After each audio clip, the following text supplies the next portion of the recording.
ለእግዚአብሔር መታዘዝና ኃጢአትን ማስወገድ ከዛም ተባብረን ብንሰራ መንገድ ልጆቹ ከሆነን ፈጣሪን ብንወድ ተግቶ መስራትም ያስፈልጋል። ግድ ኃጢአተኞች ሳለን ክርስቶስ እንደወደደን እኛም ሌሎችን መውደድ አለብን።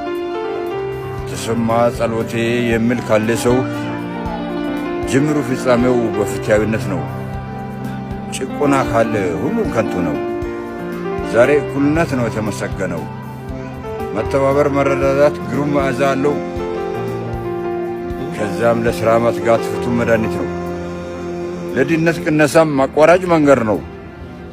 ቀጭኑ ሕልሜ ያደራው ድሩኒ በፈጣሪም ቃል ሰርቶ ኩታውን አጊጦ ወጣና ተካፈለ ሰርጉን። እኛም ልናገጥ እንሰራ በርትተን ቀጭኑ ሕልማችን እውን እንደሆነ